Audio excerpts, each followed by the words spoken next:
어느 도시에 한 가정이 있었는데 행복함이 별로 없는 가정이었어요. 왜 행복함이 없냐면 가족들이 매번 제각각 마음이 서로 달랐어요. 이렇게 마음이 다르면 여러분 힘들죠, 그렇죠? 예, 부모 따로 자식 따로 뭐 아들 따로 딸 따로 정신없죠. 한 번은 가족이 차를 타고 시내를 나갔는데 그만 신호를 위반하고 말았어요. 마침 반대편에 경찰관이 있었어요. 그래서 경찰관이 이를 발견하고 차를 세우고 말했습니다. 신호 위반하셨습니다. 운전면허증 좀 보여주시죠.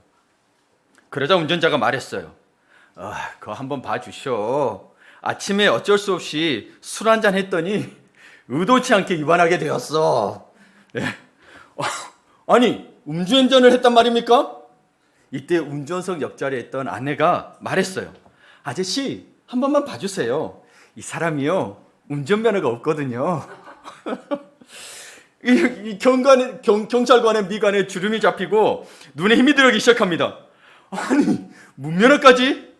뒷좌석에 타고 있던 어머니가 한마디 던집니다. 거봐라 이놈아, 내가 훔친 차로는 오래 못 간다고 했지. 마지막에 아들의 한마디로 대미를 장식합니다. 내가 어제 아빠가 은행을 털었다고 했을 때부터 알아봤어. 이 사람은 졸지에 신호위반, 음주운전, 무면허, 은행털이범으로 그 자리에서 현행범이 되어 체포가 되었습니다. 이런 가정을 뭐라고 부르죠? 예, 콩가루 집안. 혹은 우리 스스로 부르죠. 이 망할 놈의 집구석 이러죠. 여러분 이 정도는 아니지만 여러분은 어떤 가정생활을 하고 계신가요? 다 마음이 제각각이죠. 그렇죠? 여기 들어보니 가족이 같이 살고 있지만 가족이 아닐 수도 있는 이 가족의 참 어려운 점들이 있습니다. 그러나 여러분 비록 그럴지라도 가족은 소중합니다. 가족은 소중합니다. 왜 이걸 더 느끼냐면 특히 여러분 저도 성도들의 기도 제목 또 누군가의 기도 요청을 받게 되면 대부분이 가족에 대한 겁니다. 내 남편, 내 자녀, 내 부모님, 내 배우자 그런 기도들이 많습니다. 그래서 공부하는 자녀들, 뭐 자라나는 자녀들, 몸이 약하신 부모님, 사업하는 남편들, 일하는 배우자, 믿음이 약한 남편, 아픈 부인, 뭐 하여튼 가족들에 대한 기도 제목들이 사실 대부분입니다. 그리고 다들 기도하면서 느끼시겠지만 가족 기도는 자연스럽게 나옵니다. 그렇죠? 여러분 누군가를 기도할 때는 약속하고도 잊어버리거든요. 그러나 가족에 대한 기도는 어때요? 그냥 나와요. 그냥 항상 생각하고 있으니까. 예, 의지적으로 가족을 위해 기도해야지 마음 먹고 하지 않아도 그냥 자연스럽게 나오는 거죠. 그만큼 고민 없이 나오는 게 가족입니다. 그렇게 마음속에 가족에 대한 생각이 있고 그냥 친밀하니까 그냥 나오는 것이겠죠. 오늘 주인공이 누구죠? 본문의 주인공이 라합입니다. 라합도 그러했습니다. 여러분 이 라합의 배경을 좀 알아야 되는데요. 라합은 여자입니다.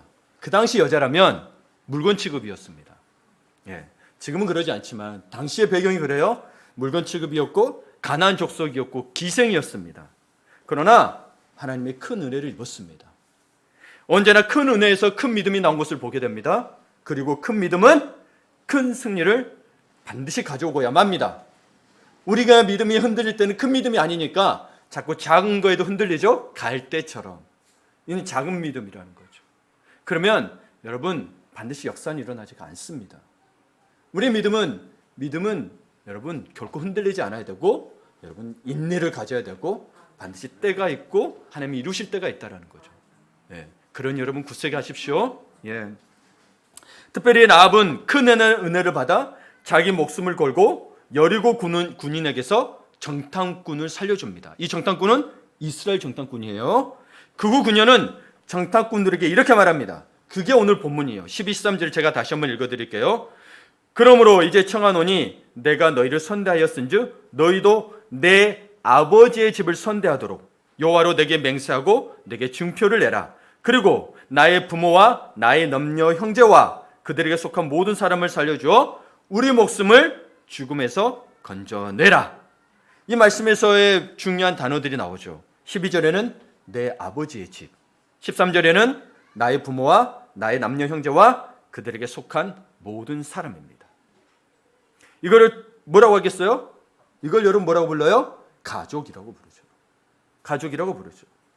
이들은 라합의 가족이었습니다. 이 다큐멘터리들 보게 되면 송아지나 망아지 나오면 이들은 안 걸으면 허약해지니까 나오자마자 걸어요. 근데 사람은 보세요. 태어나서 빨라야 몇 년이에요? 1년. 여러분 자녀들 중에 1년 안에 못 걷는다고 자꾸 뭐라 그러지 마세요. 빨리 걷는 애가 1년이지. 자꾸 1년 못 하면 왜 너를 못 걷냐고 하면 안 돼요. 2년 걸린 애도 3년 걸린 애도 있어요. 그거를 그렇게 보시면 안 돼요. 빨리 걷는 걸 기준으로 한 거예요. 그러면 혼자 스스로 밥 먹게 하려면 엄마들 아이들 몇 년 걸리던가요? 네. 우리 권사님 재원이는 몇 년 걸렸어요? 재원이는 스스로 3년 만에 먹었을까요? 네. 몇 년 걸렸을까요? 생각이 안 날까요? 멀죠? 너무 멀죠? 2돌? 와, 빠르다. 와, 빠릅니다. 빨라도 5년이라고 기록해놨더라고요. 어떤 책에 보니까. 재원이 진짜 빠르네요. 예. 보통 혼자 먹게 되는 걸 5년으로 합니다. 챙겨서 먹는 걸 이야기하는 것 같아요. 예. 그러니까 밥 먹기 하면 5년이고, 그리고 자립해서 독립시킨다고 할 때는 평균 몇 년 걸려요? 한 20년 걸리잖아요. 여기에 그렇게 안 큰 분 있나요, 혹시? 우리 다 그렇게 컸죠. 그렇죠? 나 스스로 5살 때부터 노가다 뛰면서 우리 가족 먹여 살렸다. 계신가요? 예, 없죠. 예. 그 누구도 태어나자마자 혼자 힘으로 된 사람은 없습니다. 저는 여러분 아시겠지만 아들이 4명입니다. 4명을 키우고 있는데요. 그리고 항상 지키고 돌봐야 되는데, 좀 이야기를 하자면 하나 속담을, 저는 이 속담이 우리나라 속담 중에 그게 있는데 저는 아니라고 봅니다. 어떤 속담이냐면 여자가 셋이 모이면 접시가 깨진다고 하죠. 근데 저는 한 가지를 바꾸고 싶어요. 이 여자만 이야기하면 안 되겠더라고요. 남자가 셋이 모이면 고막이 터집니다. 고막이 터져요. 아이고, 목청이 얼마나 좋은지. 그리고 바닥이 꺼지게 생겼어요. 집이 내려앉는다. 구들장이 꺼진다. 이런 표현을 쓰고 싶어요. 예. 이 아이들 보면서 아이고, 우리 부모님은 나 같은 놈 키우느라 얼마나 고생하셨을까. 그런 생각도 들지만 우리는 그렇게 부모님으로부터 키움을 받았고 또 누군가를 그렇게 키우거나 키울 것입니다. 그렇죠? 예. 그러나 특별하게 우리 일반적으로 사는 거지만 우리 같은 그리스도인들에게는 가족이 소중한 이유가 또 있습니다. 신앙적 이유 때문입니다. 사도행전 16장 31절에 보게 되면 주 예수를 믿으라. 그리하면 너와 내 집이 구원을 얻으리라. 구원은 그냥 되는 게 아닙니다. 구원은 아무나 줄 수 있는 게 아닙니다. 믿어야 합니다. 라합도 마찬가지였죠. 참 하나님을 만남으로 말미암아 그의 가족이 라합을 통하여 구원을 받았습니다. 그리고 라합에 대한 이야기로 마태복음에는 중요한 자료가 남겨져 있습니다. 그게 마태복음 1장 5절에서 6절인데요. 볼게요. 살몬은 라합에게서 보아스를 낳고, 보아스는 룻에게서 오벳을 낳고, 오벳은 이새를 낳고, 이새는 다윗 왕을 낳으니라. 다윗은 우리아의 아내에게서 솔로몬을 낳고. 그리고 여러분 이 족보를 왕의 족보, 믿음의 족보, 메시아의 족보라고 하거든요. 그래서 1장 1절에 보게 되면 아브라함과 다윗의 자손 예수 그리스도의 계보니라. 아브라함은 이스라엘의 시초입니다. 그렇죠? 그리고 다윗은 왕의 가문이 시작될 때입니다. 그리고 예수 그리스도는 메시아를 이야기하잖아요. 그러니까 여러분 이 족보에 들어간다는 건 모두 28대인데 아브라함에서 다윗 왕까지 14대, 그다음에 솔로몬에서 예수님까지 14대 28대인데 여기에 다른 사람도 아닌 이 라합의 이름이 들어가 있습니다. 라합은 어떤 사람이라고 그랬죠? 여자요, 이방인이에요. 그리고 기생이었어요. 그리고 그녀의 남편 이름이 뭐였어요? 여기에 살몬이 라합에게서 보아스를 낳고. 자, 보아스도 여러분 알려드린 거 몰랐죠? 보아스가 이새를 낳고 이새가 다윗을 낳게 돼요. 근데 이 보아스도 누구와 결혼하게 되죠? 여러분 너무 잘 아는 모압 여인 롯과 결혼하게 되죠. 이스라엘은 여러분 아시겠지만 이방인들을 철저히 배척하는 민족입니다. 그러나 신앙의 계보가 중요하다는 거죠. 우리의 혈통보다도 신앙이 중요하다는 걸 이야기하고 있죠. 보아스가 훗날 룻과 결혼하고 거기서 태어난 후손이 다윗이 되고 다윗이 이스라엘의 민족의 기반을 세우게 되는. 사울은 그때는 아직 왕권의 확립이 안 됐고 민족이 됐다고 나라가 됐다고 볼 수 없어요. 다윗 때 완전히 됩니다. 그래서 여러분 여호수아만 봐도 라합은 어느 지역에서나 있을 수 있는 단순한 기생이에요. 그리고 이스라엘의 정탐꾼을 살려준 그냥 누군가 살려줄 수 있는 그런 평범한 사람입니다. 그런데 놀랍게도 마태복음을 오늘 보셨지만 이스라엘 다윗 왕의 위대한 선조가 되는 거예요. 봐봐요. 이새, 보아스, 라합. 뭐예요? 중종가요? 고종가요? 기생 가문이었는데, 이방 가문이었는데 무슨 가문이 돼요? 왕의 가문이 됩니다. 왕의 가문이 됩니다. 그러면 어떻게 이런 일이 있을 수 있을까요? 우리가 보통 생각하기에 오늘 다니엘도 봤지만 다니엘도 여러분 특별한 사람이기 때문에 하나님이 사용했다고 할 수 있거든요. 근데 그건 아닙니다. 만약에 이스라엘 민족이 포로로 끌려가지 않았다면 다니엘이 이렇게 훌륭하게 안 나타날 수도 있죠. 그렇다면 여러분 라합도 마찬가지란 말이에요. 어떻게 왕의 가문이 됐겠어요? 알고 됐어요? 내가 살몬이라는 남자 가지고 결혼하면 나는 왕의 가문이 될 거야 하고 알았을까요? 그거 누가 알아요? 모르잖아요. 그럼 여러분 여기에서 뭘 보셔야 되냐면 하나님이 그렇게 하신 거잖아요. 하나님은 특별한 사람을 사용하시는 게 아니고요. 특별한 사람을 사용하시는 게 아니고 보통 사람을 특별하게 사용하십니다. 여러분과 저 같은 사람을 특별하게 사용하신다는 거예요. 영혼을 살리고 믿음의 가문을 만드는. 그러니 보통 사람의 대표성을 지닌 라합을 불러 특별하게 사용하셨습니다. 우리 안수사님의 간증을 들어보면 보세요. 우리 안수사님의 간증을 들어보면 우리 권사님이 우리 안수사님을 어떻게 구원하셨는지 이해가 안 돼요. 그렇죠? 솔직하니 그렇죠. 안수사님 그렇게 간증하셨어요. 진짜로. 근데 한 여인의 기도 못 모르고 믿은 것 같지만 그 속에서 하나님께서 인도하셔서 안수사님을 믿게 하시고 가정을 믿게 하셨단 말이에요. 놀라운 일인 거예요. 그 비밀이 어디에 있을까요? 믿음에 있습니다. 하나님을 많이 알든 모르든 알든 우선은 믿음에 있는 거예요. 네. 가나안 이방 여인이었던 라합이 이방인과의 결혼을 피했던 또 그 이스라엘 사람이었던 살몬과 어떻게 결혼할 수 있었을까요? 이스라엘 민족은 분명히 이방인을 배척한다고 했는데 이스라엘 백성에게는 신앙적 가치관이 너무나도 중요한데 어떻게 결혼할 수 있었을까요?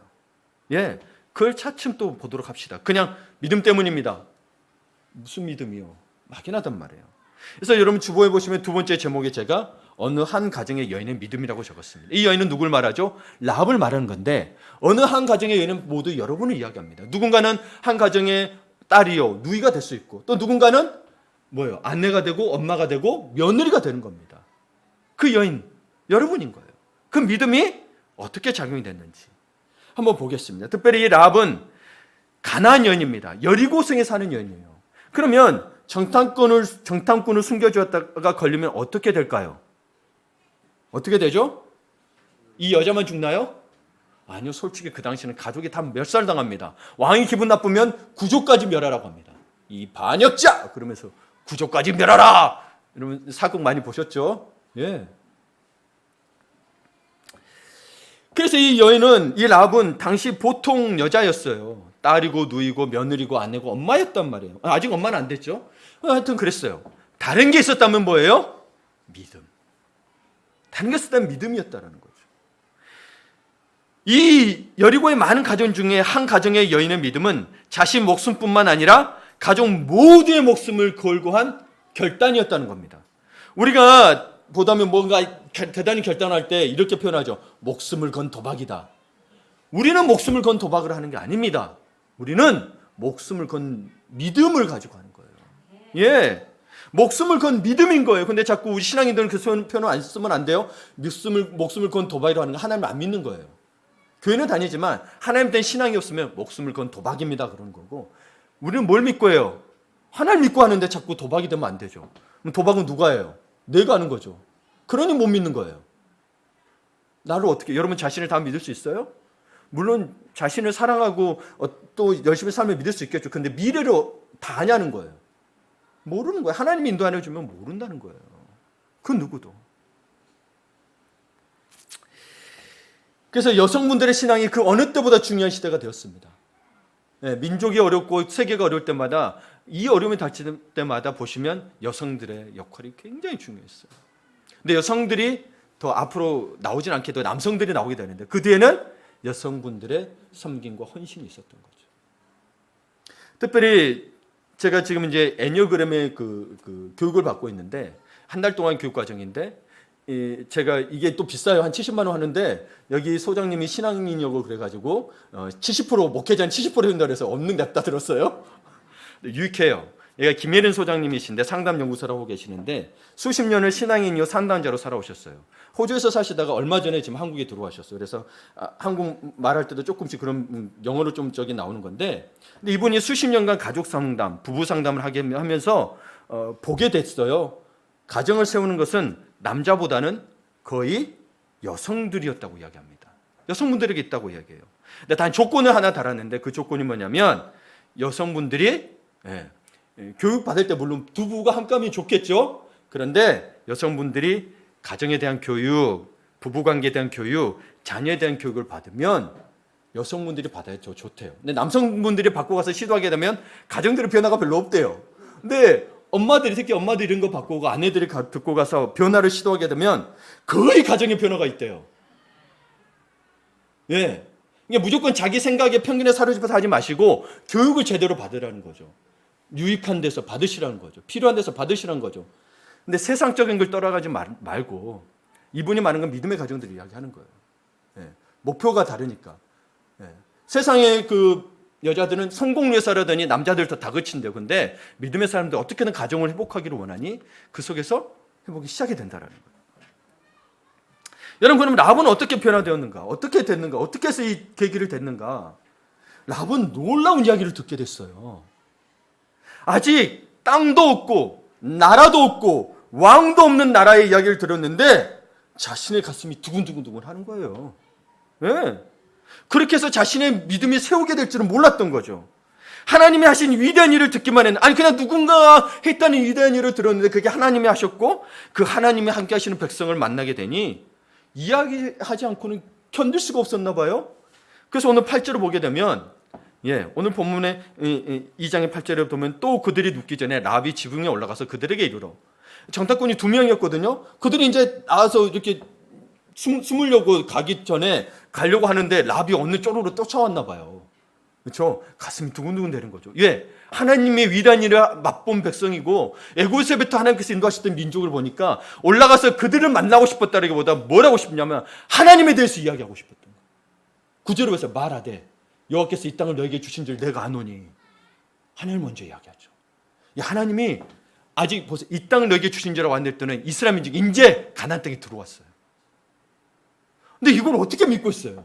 이스라엘 민족들의 10명의 정탐꾼은 못 믿어가지고 우리는 그들의 밥이야라고 했었는데 이 가나안 여인이 믿고 이야기하는 거예요. 이 땅을 너에게 주신 줄을 아노니. 이게 믿음이라는 거예요. 우리가 너희를 심히 두려워하고 이 땅 주민들이 다 너희 앞에 간담이 녹나니. 10절 계속 볼까요? 이는 너희가 애굽에서 나올 때 여호와께서 너희 앞에서 홍해물을 마르게 하신 일과 너희가 여던 저쪽에 있는 아모리 사람의 두 왕 시온과 옥에게 행한 일, 곧 그들을 전멸시킨 일을 우리가 들었음이니라. 우리가 듣자 곧 마음이 녹았고 너희로 말미암아 사람이 정신을 잃었나니 너희의 하나님 여호와는 위로는 하늘에서도 아래로는 땅에서도 하나님이시니라. 이걸 상천하지 하나님이라고 그러죠. 위로는 하늘, 아래로는 땅. 상천하지 하나님. 여러분 생각해 보세요. 하나님이 행하신 일, 그 일 때문에 하나님이 어떤 분이실까? 난 이 여인은 가슴이 두근두근거렸던 거예요. 여러분은 어떠십니까? 하나님이 행하신 일을 듣고 여러분은 가슴이 뜁니까?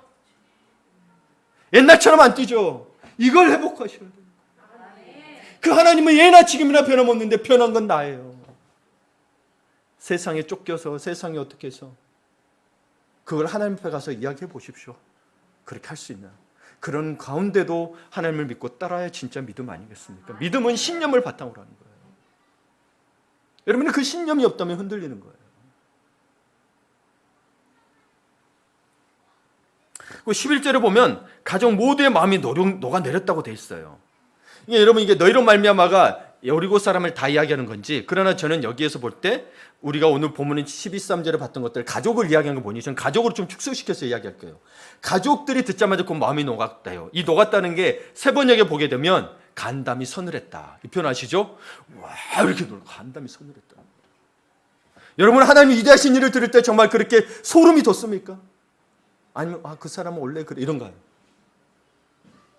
그리고 너희로 말미암아 사람이 정신을 잃어난 이 표현을 보니 킹 제임스 버전에 이렇게 있습니다. 여러분 이거 그냥 제가 읽어드릴게요. Neither did there remain any more courage in any man because you 이렇게 되어 있죠. 이 말이 무슨 말이냐? 바로 당신들 때문에 그 누구의 마음에도 우리의 마음에는 용기가 남아있지 않다는 거예요. 그래서 정신을 잃었다는 건 용기를 잃었다는 걸 말하는 거예요. 네, 싸울 용기가 없다라는 거죠. 이미 우리는 졌다라는 거예요. 1편에서 뭐예요? 그래서 그 다음에 가서 이야기해야 돼요. 하나님이 이미 너희 가운데 승리를 주셨다. 이미 이 사람들이 승리했다라고 되어 있죠. 단지 이스라엘 민족은 뭐만 하면 됐어요? 순종만 하면 됐어요. 뭐 했어요? 여리고성을 돌기만 했어요. 마지막 날에 7바퀴 더 돌고 그냥 소리 지른 것밖에 없어요. 그냥 이미 안에 승리 있었어요? 없었어요? 있었죠. 싸우진 않았지만. 여러분 돌아라고 또 돌아게 되면 여리고성의 가나안 족속들이 힘이 센 족속들이에요. 그러면 칼 들고 나오면 다 죽는 거예요. 근데 자기들은 아직 안 싸웠거든요. 사람 보기엔 안 싸워야 되잖아요. 그래야 승리가 있는 거죠. 그러나 이미 하나님이 승리를 주셨다 안 주셨다? 주셨다. 근데 우리는 눈에 보는 것 때문에 못 믿는 거죠. 못 믿는 거예요. 싸워야지 이기는 거예요. 믿음에 대해서 이야기할 때 이야기하죠. Already, but not yet. 이미 승리했어요. 그러나 아직 아는 것뿐이에요. 그러나 우리 이미 승리를 취한 거예요. 하나님 믿기만 하면 승리가 있다는 거예요. 그게 언제인 줄은 모르지만 반드시 승리가 있다는 거예요. 그럼 우리는 승리를 취했어요? 안 취했어요? 근데 취한 거죠. 근데 아직도 승리가 없다라고 하는 거죠. 계속해서 저는 이 반복을 할 거예요. 이게 믿음인 거예요. 이 부분에서 차이가 나는 거예요. 여러분 보세요. 눈에 보이는 거 나는 여리고성에 싸워서 들어가야 승리한 거거든요. 이게 사람의 방법이에요. 사람의 방법. 우리 신명기에서도 그러죠. 나오면 가서 해서 뭘 해야 하나님이 우리가 취한 것 같지만 아니요. 하나님 이미 취하였다고 이야기하죠. 단지 순종만 하면 됩니다. 근데 우리는 자꾸 뭘 해야 된다고 생각을 하는 거예요. 두려워하지 마십시오. 예, 정말 이 라합도 아직 여리고성에 아직 돌지도 않았어요. 정탐꾼만 왔는데 벌써 우리의 간담이 녹았고 하나님께서 벌써 이 땅을 주신 줄 안다라고 고백하고 있잖아요.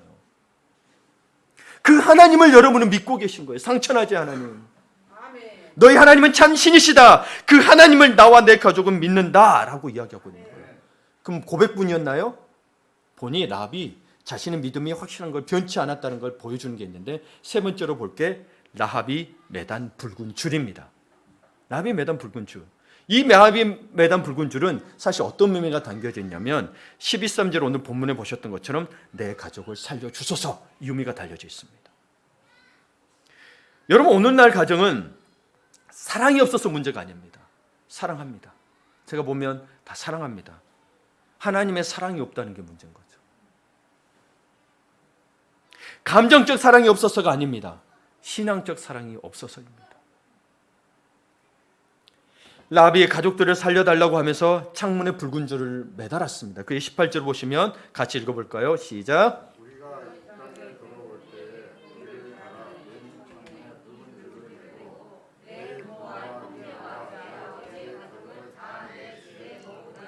예, 여기 붉은 줄이 나오죠? 근데 라합에게는 이것 말고 또 하나의 줄이 더 있었습니다.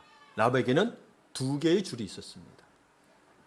하나는 정탐꾼을 성벽 밑으로 내려보낸 줄입니다. 15절에 보게 되면 라합이 그들을 창문에서 줄로 달아내리니 돼 있죠? 성벽에 거주했거든요. 또 하나는 가족을 살리기 위해서 매단 18절에 붉은 줄입니다. 하나는 여러분 정탐꾼을 살려서 보낸 줄이고 하나는 살리려고 매단 줄입니다. 라합이 자기 혼자 살려고 붉은 단을 매단 게 아니고요. 자기 이야기는 안 해요. 내 가족부터 살려주세요.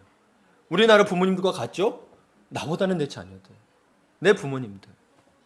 참 우리나라 그러고 있으면 참 희생적이에요. 참 희생적이에요. 그러려고 살려고 매단 줄이에요. 여러분에는 이 붉은 줄이 있나요? 정말 하나님을 믿고 자기 혼자예요. 그 여리고성에 이 라합 혼자 지금 하나님 믿고 있는 거예요. 다들 마음은 녹아내렸어요. 하나님 때문에 뭐 내렸고 두려워하는데 믿는 사람 한 분뿐이라는 거죠. 그럼 두렵죠. 나 혼자 믿나면 두렵죠. 그렇죠? 특히 가정에서 혼자 믿는 거 굉장히 두렵습니다. 저희 어머니도 우리 아버지 가문에서 혼자 믿었어요. 제사와 싸워야 했고 이혼하네 미친년 뭐 하여튼 욕 다 들으면서 살았어요. 근데 나중에 보니 하나님이 인도하셨더라고요. 여러분 제가 후반에 적어놓은 글인데 지금 좀 당긴 거죠. 여러분은 정말 하나님을 의지하고 계신가요?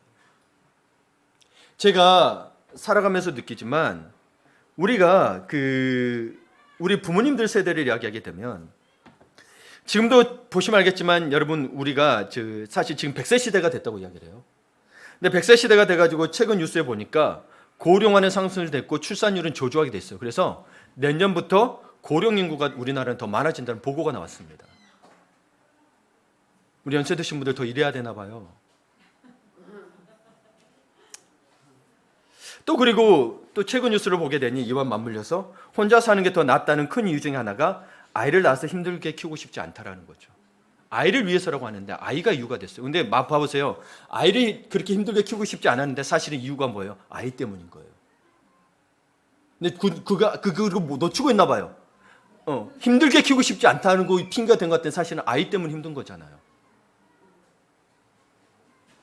뭐예요? 아이가 무슨 잘못이에요? 한때는 부모님들이 이렇게 이야기합니다. 너희는 나처럼 힘들게 살지 말아라. 가족적으로 경제적으로 힘드니까 아이들도 못 적게 낳아라. 아니면 너희 편하게 살아라. 보세요.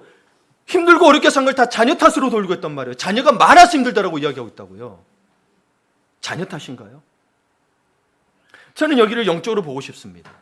물론 세상적 부모들에게 이야기는 잘 안 먹혀 들어가겠지만 자녀를 낳아서 힘들게 살지 말고 잘 살아보자 하고 잘 살아게 됐어요. 우리 부모님들 진짜 고생하셨어요. 저희 어머니만 봐도 제가 7살 때 기억납니다. 저희 아내 여동생이 있거든. 여동생을 등에 보자기로 메고 튀김 장사 하셨어요. 튀김 장사 하시다가 저녁에 연탄 배달 오면 연탄 배달 200장씩 30장 구루마로 꿇고 갔어요. 여러분 지금 그때는 세탁기도 없고요. 아시잖아요. 어떻게 살았을까요? 와. 그래서 여러분 여성들이 지금 편하다 그게 아니에요. 여성들은 지금 스트레스 너무 받습니다. 문명이 고도화될수록 스트레스 받는 건 똑같아요. 남자나 여자나. 해야 할 일들이 더 어려워지고 더 복잡해지거든요. 그래서 경제적으로 나아졌죠. 선진국 반열에 들어서 3만 불이 넘어갔습니다. 일면의 소득이. 근데 우리의 자녀들은 풍요로 인한 도덕적 타락과 개인주의가 강해졌습니다. 그리고 사회적으로는 점차 세금의 무게가 불어가고 있습니다. 잘 사는데 경제적인 어려움은 똑같습니다. 인구도 줄어요. 자녀도 안 낳는데. 근데 자녀 탓인가요? 봐보세요. 이 자녀도 줄었어요. 근데 살고 어려운 건 똑같아져요.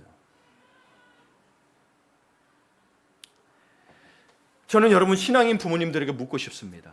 우리 신앙인 부모님들, 예전에 부모님들 정말 하나님 나라를 위해 살아야 한다는 것을 알았습니다. 그래서 하나님 위해서 살아야 한다고 했지만 사실 하나님 나라 살기 전에 먹고 사는 게 힘드니까 이 땅에서 자라보려고 열심히 살았어요? 안 살았어요? 살았죠. 그 결과 신앙의 단절, 이기주의, 물질 만능주의, 하나님 말씀 안에서 자녀의 성공보다 세상에서 자녀의 성공을 위한 교육을 쫓아가기 시작했습니다. 그러면서 교회에 여러분 오히려 옛날에는요 우리 부모님 세대는요 배우자 전도가 힘들었어요. 남편 전도가. 근데 지금은 가장 어려운 전도가 바뀌었습니다. 대상이. 누구세요? 자녀요. 누구 탓이에요?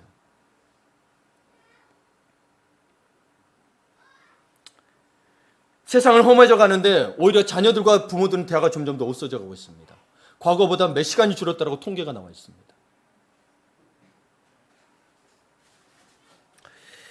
그래서 여러분은 정말 하나님 나라를 먼저 의와 그 나라를 구하기 위해서 먼저 바라볼 때 고난의 시기가 있어요.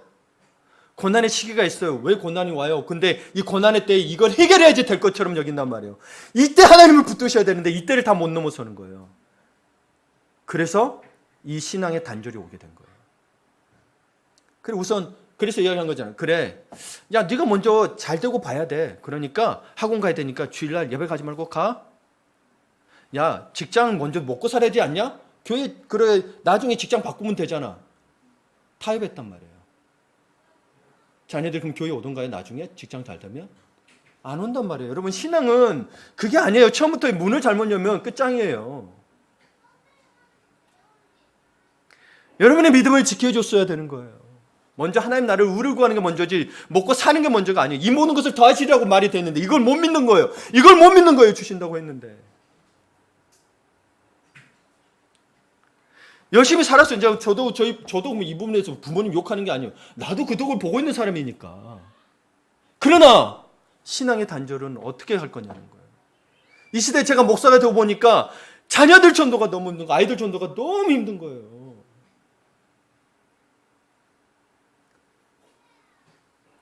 그러니 여러분 교회들 치고 다음 세대를 위한 비전이 없는 교회 한번 봐보세요. 없나 있나. 다 다음 세대 다 넣어놨어요. 과거에 그런 비전 없었어요. 남편 전도합시다. 가족 전도 이랬지.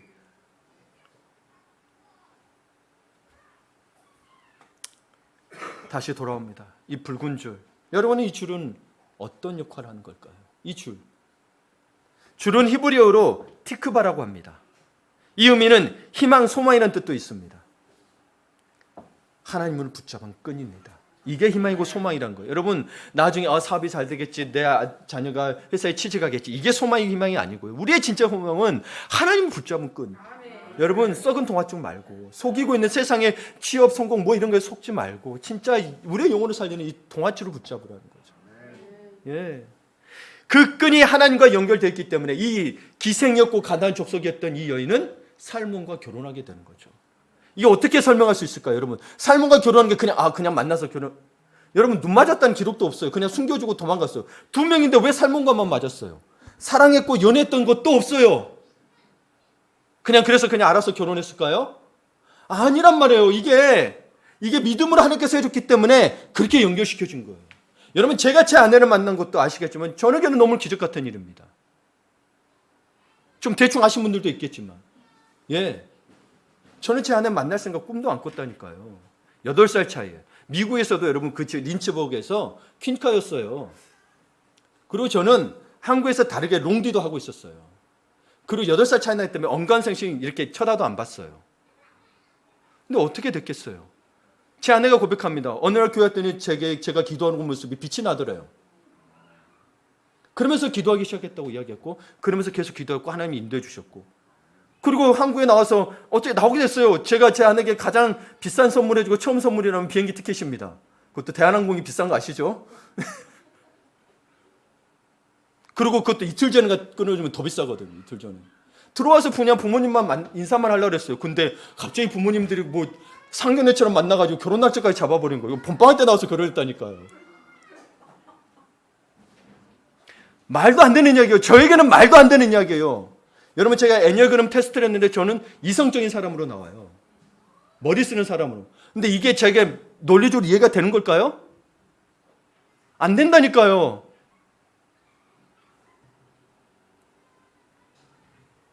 그러니까 이 라합과 살몬과의 결혼도 이 하나님을 바라보는 이 라합의 믿음이 아니고는 불가능한 일인 거예요. 그리고 어떻게 왕의 가문, 메시아의 가문이 될 수 있겠어요? 이 한년의 믿음이 이 가문을, 이 왕의 가문, 메시아 가문을 만든 거예요.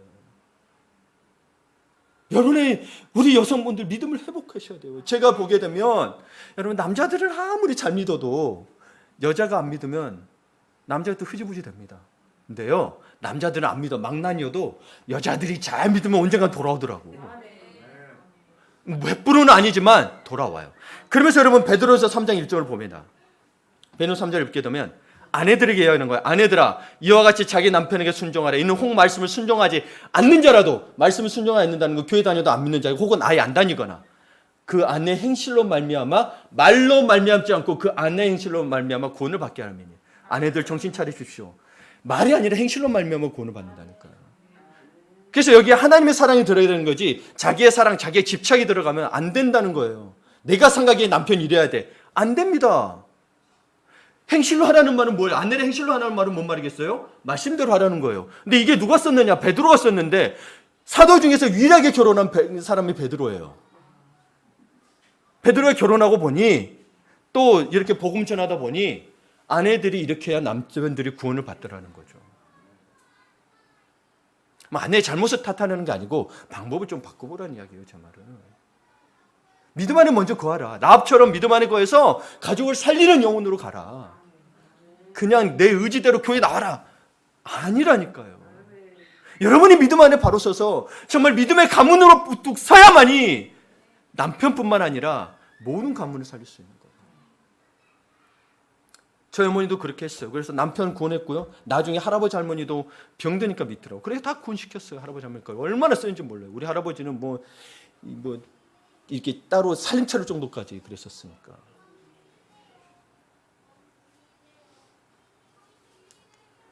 저 남편하고 순종하고 있는데요. 남편에게 물어봐야죠. 그렇죠? 남편에게 물어봐야죠.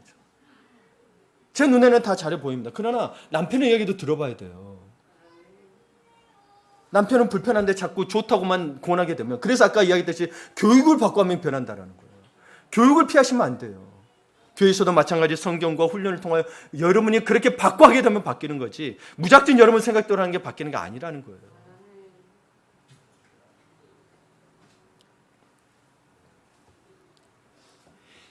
그래서 여러분, 특별히 그러나 지금도 물론 배우자 전도는 어렵습니다만은, 아까도 이야기했지만 자녀 전도들이 어려워졌습니다. 그래서 네 번째로 봐야 될 게 뭐예요? 다음 세대를 구하라. 다음 세대를 구해야 됩니다. 요즘 우리 자녀들이 사는 시대는 예전과 참 많이 다릅니다.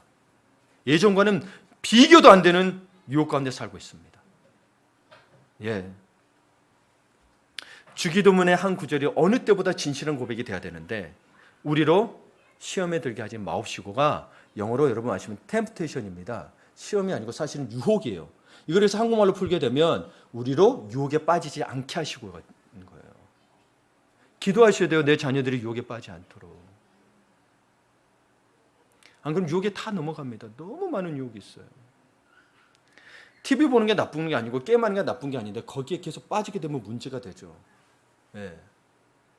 제가 어제부터 우리 아이들 TV를 못 보게 하려고 사실은 줄이려고 제가 거실은 다 책상으로 책하고 놔뒀어요. 그래서 방에 우리 TV를 나눴어요. 그러면 이 아이들이 보게 되면 또 즐거워 그러면 저도 좀 그래요.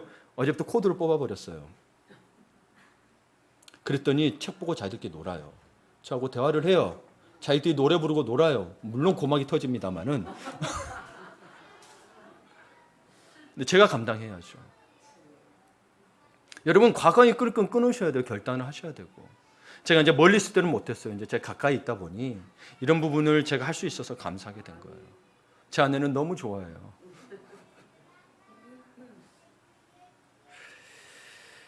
여러분 보세요. 어떤 유혹들이 있냐면 TV 채널이, 여러분 안수자님 예전에 권사님 우정우 TV 채널 예전에 몇 개였어요. 옛날에 흑백 나올 때 좀 컬러로 했을 때 몇 개였어요. MBC, KBS, KBS2 이 세 개였잖아요. 지금 몇 개예요? 수백 개죠. 수천 개까지, 미국까지 수천 개입니다, 여러분. 그러냐다 보니 여러분 뭐예요? 점차 수위가 높아져 가고 폭력적이고 성적인 요소들이 굉장히 많아지고 있어요. 그래놓고 내 아이, 내 남편이 그러지 않기를 바란다. 유혹에 빠지지 않게 기도하셔야 된다니까. 쾌락주의, 마약과 섹스, 무신론, 허무주의, 절망과 자살의 유혹이 항시 자녀들을 노리고 있습니다. 우리나라 아시죠? 청소년들과 여러분 청소년 자살률이 1위입니다. 청소년 뿐이에요? 다른 자살률도 그닥 낮지 않습니다. 왜겠어요?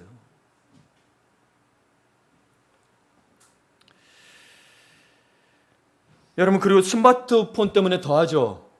예, 그리고 자녀들은 유튜브에서 생활하는 법을 배우는데 사랑과 더불어 사는 것과 가족의 의미에 대해서는 어떻게 배워야 할까요? 유튜브에서 다 배우는데 부딪힘에 배워야 될 것들이 있단 말이에요. 가족이 유튜브에서 이야기하면 그 사람이 내 가족인가요? 아니거든요. 그 사람의 가족이 나의 가족을 대체할 수는 없어요. 믿음의 자녀들도 별반 다를 바 없이 세상에 마귀의 유혹에 빼앗기고 있습니다. 그래서 어떤 목사님이 이 표현을 썼어요. 아브라함의 조카 롯이 왕에게 붙잡힌 것 같이 보세요. 소돔에 거주하는 아브라함의 조카 롯도 사로잡고 그 재물까지 노력하여 갔더라. 롯을 붙잡아 갔단 말이에요. 바벨론 왕이. 이것을 이 목사님은 어떻게 표현했냐면, 롯도 사실은 믿음의 가정이잖아요. 아브라함의 조카거든요. 우리 자녀들을 마귀에게 빼앗기고 있다는 거죠. 마귀에게 빼앗겼다. 노략질해 가는데 가만히 보고만 있어야 된다는 거예요. 그래서 전도는 영적인 측면에서 보면 마귀에게서 빼앗긴 하나님의 자녀들을 되찾아오는 거예요. 여러분의 자녀들을 되찾아오는 거예요. 그래서 빨리 구출해야 된다는 거예요. 여러분의 자녀들이니까. 그리고 빠른 전도가 필요한 이유 중에 하나가 뭐냐면 나이와도 상관이 있어요. 어른이니까 알아서 하겠지. 여러분 한 살이라도 더 어릴 때 해야 되는 이유가 뭐냐면, 이거는 교육학적으로 통계가 나와 있고 기독교에서는 특별히 나이에 대해서 연구를 했는데, 사람이 언제 하나님을 가장 잘 받아들이는가라는 질문에 10세 전후라고 했어요. 물론 나이 먹어서 없다는 게 아니에요. 그 퍼센테이지가 낮다라는 거죠. 5세에서 10세 전후의 아이들이 부모의 말을 가장 잘 들을 때라고 합니다.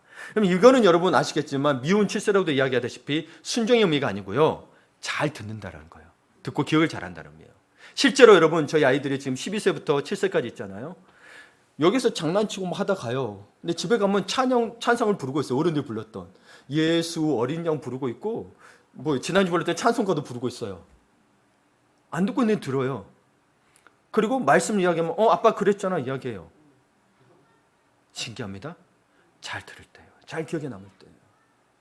이때 여러분 순종도 가르쳐야 되지만 잘 들을 때 하나님의 말씀을 우선적으로 넣어야 되는데 이 부모님들이 특히 엄마들이 자꾸 세상적 교육으로만 간단 말이에요. 이때 똑똑하니까 더 공부시키고 학원 보내고. 여러분 이슬람교도 어린아이 때부터 코란 공부를 따로 과외를 시켜요. 이단인데도. 그러니까 그런 철저한 전사들이 나오는 거예요. 목숨 걸고 테러하는 거예요. 여러분. 우리는 그렇게는 아니지만. 여러분 그래서 잠언서 22장 6절을 보게 됩니다. 마땅히 행할 길을 아이에게 가르치라. 그리하면 늙어도 그것을 떠나지 아니하리라. 마땅히 행할 길을 아이에게 가르치라. 그리하면 뭐요? 늙어도. 여러분의 아이들이 떠난 이유는 뭐겠어요? 어릴 때 안 가르쳤기 때문이라는 거죠. 이거는 성경에 있는 말뿐이 아니고 교육학적으로도 다 이야기하는 부분이에요. 그러면 여러분 부모님은 아이에게 가르칠 행할 길을 어디에서 얻으실 건가요? 그걸 본인이 얻지 못하니 자꾸 교육기관 이런 데 보낸단 말이에요. 인성은 안 가르치잖아요. 그렇죠? 최소한 여러분 믿지 않는 곳이라 할지라도 교육관에 인성을 가르치던가요? 아니면 차라리 도장 보내는 게 낫습니다. 차라리. 그러니까 이기주의, 개인주의가 강해지게 되고 나 혼자 아이들 핑계 대는 거예요. 자녀 낳으면 힘드니까 이 자녀들이 힘들게 살지 못하게 할까 봐. 사실은 뭐예요? 자기가 키우기가 힘들다는 거지. 자녀 핑계를 왜 삼아요? 그렇게 따지면 자녀 키우는 것만 힘든가요? 다른 것도 힘들어요. 돈 없으면 다 힘들어요. 돈 없으니 자녀 키우는 게 힘들다. 다른 거 다 힘들죠. 결국엔 자기가 편하게 살고 싶다라는 거죠.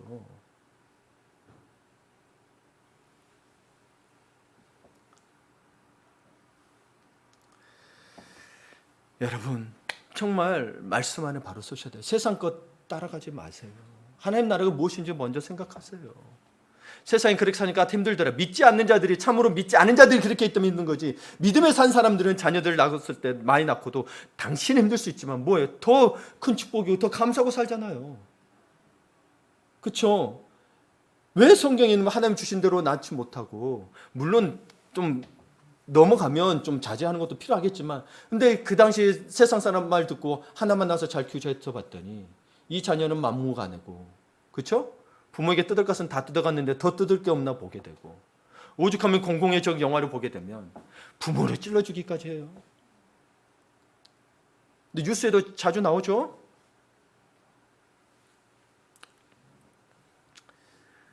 여러분 우리 교회는 다음 세대를 살리기 위해서 교육관을 구입하고 교육 전도 사업을 하려고 합니다. 근데 여러분 이 교육관을 다음 세대로 했을 때 여러분 다음 세대 어린이들로만 보지 마세요. 어린이는 누구에서 교육을 받아야 돼요? 어른에게서 받아야 되죠. 그렇다면 다음 세대의 교육은 여러분이 빠지면 안 되는 거예요. 근데 자꾸 이 생각을 더 크게 넓히셔야 돼요. 나이가 많으니까 다른 이 젊은이들은 아니에요. 젊은이들은 그럼 누구에게서 배워야 돼요? 어른들이 해줘요. 그래서 교회에만 젊은 사람만 있는 것도 좋지는 않은 거예요. 골고루 있어야지. 자꾸 젊은 교회, 젊은이만 따라오는. 저는 조금 성경에는 그런 것도 없습니다만 저는 좀 좋지 않게 하는 게 아니라 조금 밸런스가 안 맞다라고 보는 거죠. 젊은이를 위한 교회나 예배는 필요하죠. 그러나 어른이 없이 젊은이만 한다. 그러면 젊은이들은 누구에게서 배워야 되냐는 거예요. 창조적으로 하기 위해서 그럼 이 세상에 해야 새 것이 없다 그랬는데 그렇죠? 삶의 지혜, 이 인격의 지혜는 누구에서 배울 것이냐. 그리고 이렇게 베풀어주는 넓은 사랑은 누구에서 배워요? 내 엄마에게서만? 아니잖아요. 젊은이들이 모아보세요. 진짜 우리 권사님들처럼 사랑 베풀어 줄 수 있나? 아니에요. 다 네가 해주고 해줘야 이렇게 계약관계처럼 돼요. 마음속에는 우리 어른들처럼 정말 미운 짓 해도 미워하지 않고 더 사랑스러운 마음이 생길 수 있겠지만 더디 걸리죠. 네. 그러나 어른들은 어때요? 내 자식처럼 여기니? 아무리 미운 짓 해도 사랑스럽고 아이고 이놈 하면서도 또 사랑해주고. 젊은 사람들은 안 그래요. 너가 사랑받을 줄만 해야 사랑해준다라 그래요. 그래서 뭐예요? 어른들 보고도 아이고 태극기 부대들 보면 아이고 뭐라고 꼰대라 그러고. 여러분 저는 그런 말들이 싫어요. 사실 꼰대처럼 행할 수 있지만 그들도 영혼이거든요. 우리 주님은 그들까지도 사랑하라는 거, 원수도 사랑했는데 꼰대를 사랑하지 못할 게 뭐가 있냐는 거예요. 근데 교회가 만약에 그래서 꼰대니까 꼰대 하지 말라고 한다고 하면 이들은 어디에 가야 되냐는 거예요.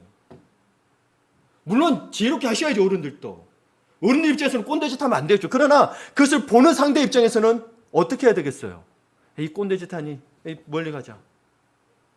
이게 그리스도의 사랑인가요? 아니죠.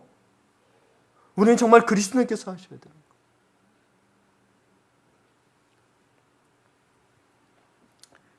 그래서 여러분 우리는 또 좋은 예배를 드리기 위해서 일상에서 좋은 예배자가 되어야 됩니다. 우리 비전 첫 번째 들어오게 되면 있습니다. 좋은 예배자가 넘치는 교회. 그럼 좋은 예배자는 목적이 아니에요. 뭘 위해서 좋은 예배자가 되어야 되는 거죠? 좋은 예배를 위해서 좋은 예배자가 되어야 되는 건데 그럼 예배의 주체가 누구예요? 하나님이시니까. 일상에서 여러분이 예배자로 살지 못하고 주일날 오게 되면 맨날 주일날 와서요. 주님 이러다만 가요. 예배가 아니고 내 위로만 받다 가면 예배가 아니죠. 예배는 뭐예요? 경배가 돼야 되고 내가 낮아지면 돼야 되는데 맨날 위로만 받다가 그럼 예배에 실패하면 여러분 삶에서도 실패해요. 위로의 예배가 아니라 진짜 하나님을 정말 경배하고 사랑할 수 있는 예배가 되실 수 있도록 여러분이 일상에서 좋은 예배자가 되셔야 된다는 거예요. 그러기 위해서 팀 미니스트를 하는 거, 일상에서 말씀대로 살 수 있도록 가르치고 교육하고 하는 거, 훈련하고 하는 거예요. 여러분이 그걸 혼자 못하니 그러니 새벽 기도도 하자고 하는 거고 기도하자고 하는 거예요. 혼자 못하니 그러니 그걸 못하니 무너져서 주일날은 맨 위로만 받으려고 하는 거예요. 위로 필요한데 언제까지 위로만 돼야 될까요? 그럼 하나님을 못 만나잖아요. 그 마음이 안타까운 거예요. 네, 마음이 안타까워요. 그 표현을 쓰잖아요. 문지방만 갔다 왔다 이렇게 표현을 쓰잖아요.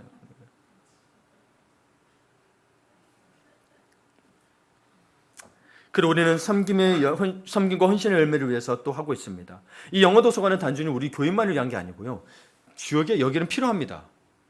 영어 도서관을 통해서 영어뿐만이 아니고 작은 도서관까지 하고 여기에 확장이 되면 악기에 대한 부분. 우리 교회에 또 악기를 이렇게 다룬 분들이 계세요. 또 어떤 분은 아이고 드럼 놓으면 아이들이 다 올 거라고 가르치면 좋습니다도 그러고. 또 제 아내는 바이올린을 굉장히 잘합니다. 여하튼 여러분 그럼 얼마나 좋아요. 우리끼리만이 아니고 지역사회에 같이 나누자는 거죠. 예. 그러니 여러분 이 교육권이 이 코로나 때 저도 놀랍습니다. 제가 이 계획했겠어요? 아니라니까요.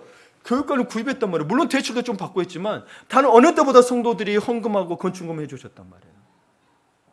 너무 놀라운 일인 거예요. 우리 당회분 계시지만 제가 이야기한 적 있나요? 이거 하자고? 아니 기도만 하자고 했지. 그래서 여기서 눈물로 가지고 기도하면서 헌금하신 분도 계세요. 돈이 많이 있다고 많이 쓰는 게 아니에요. 많을수록 큰 횟수가 되기 때문에 바치는 게 쉽지 않아요. 그렇죠? 그래서 여러분에게 선포하는 것은 우리가 또 두 번째 비전에 복음의 열매가 풍성한 교회, 복음의 능력이 있는 교회. 그래서 우리 교회가 이제 여러분들이 제가 그동안은 이렇게 성장에 대해서는 기도를 그렇게 많이 안 했습니다만은 이런 것들을 보게 되면서 기도해야겠다. 100명을 위해서 기도합시다. 두 자리 숫자보다 세 자리 숫자가 좋더라고요. 99명보다 100명이 좋지 않겠어요? 어떤 분은 뭐 10명 할 수도 있고 어떤 분은 뭐 힘들면 다음에도 할 수 있겠죠. 그러나 하나님 앞에 기도해야죠. 네, 기도하고 우리가 준비합시다. 그래서 마지막으로 말씀 하나 볼게요. 이야기했던 창세기 14장 15에서 16절을 보게 되는데 아까 이야기했던 것처럼 롯을 뭐예요? 네.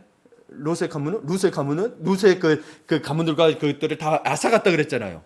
그리고 나서 아브람이 보세요. 그는 아브람을 이야기해요. 아브람과 과신들이 나누어 밤에 그들을 쳐부수고 다메섹 왼편 호박까지 쫓아가 모든 빼앗겼던 재물과 자기의 조카 롯과 그의 재물과 또 부녀와 친척을 다 찾아왔더라. 롯을 찾아왔는데 16절을 보니까 여러분 재물 좋아하시죠? 제가 재물을 강조하는 건 아니지만 성경에 두 번이 나왔을 때는 그 이유가 있습니다. 강조하고 싶은 거예요. 그 시대의 재물은 뭐예요? 가축들이란 말이에요. 가축이 있어야 되는 거예요. 가축들이 많아졌던 그런 거예요.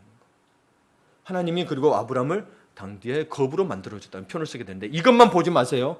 이것만 겁으로 만들었는데 하나님 나도 겁으로 만들어주시오. 이러지 마시고 정말 아브라함은 어떤 영적 의미를 가진 거예요. 자기의 조카, 영적으로 믿음의 가문을 갖다가 먼저 데리고 오려고 한 거예요. 영혼을 살리러 갔더니 가졌더니 재물까지 가져온 거지.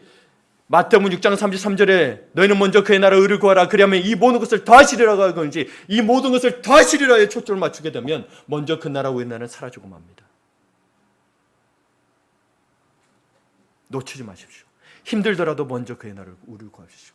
사업에 실패했더라도 먼저 그의 나라를 의를 구하십시오. 내가 직장을 잃었더라도 먼저 그의 나라를 의를 구하여 직장을 찾아야 되는 거지. 직장 구하고 먼저 그의 나라를 찾는 순간 여러분 신앙의 대는 끊기고 맙니다. 그게 지금 우리에게 자녀들에게 신앙을 전하기가 어려워진 거예요. 부모 말을 안 듣죠? 예. 그리고 저는 저희 어머니 말을 잘 들어요. 뭐 싸울 때도 있지만 잘 들어요. 그래도 왜요? 부모님이 신앙으로 살아주셨고 아버지 말을 안 들었어요. 아버지는 엄청 싸웠어요. 성격이 그래가지고 다들 무서웠어요. 우리 아버지 아무도 직설을 못했어요. 뭐 월남전까지 참전하셨던 분이니까 키도 그 당시에 180이 넘고 막 그랬으니까 뭐 당수까지 배우셨더라고 학창 시절에. 그러니 제가 못하겠어요. 근데 아버지하고 싸웠어. 왜? 뭐 저에게 마음에 감동이 없는 거니까 세상적으로 사니까. 여러분 지금은 자녀들이 말을 안 듣는 것 같아요. 여러분이 신앙을 살고 되면 자녀들이 깨닫는 순간 여러분의 마음에 지극히 순종합니다. 그러니 여러분이 먼저 서세요. 맨날 성적 근심 말고 거기에서 믿음을 보여주셔야죠. 아이고 네 아빠 때문에 못 살겠다.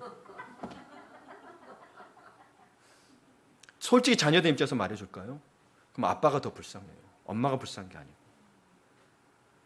제가 보기에는 자녀 보기엔 똑같거든. 똑같아요. 자녀들 보기엔. 물론 자녀들도 물론 부모님도 존경해야지만 제가 그 당시에 자녀 입장에서 이야기하는 거예요. 제가 커보니 부모의 마음이 그건 아닌데 자녀들 너무 성숙하게 한번 보지 마시고. 아셨죠? 예, 오늘 또 그래서 여기서 여러분의 육적인 가족, 영적인 가족 소중하오니 그들을 찾아와야 합니다. 여러분의 부모, 남편, 아내, 자녀 빼앗긴 가족들을 모두 찾아봅시다. 아멘.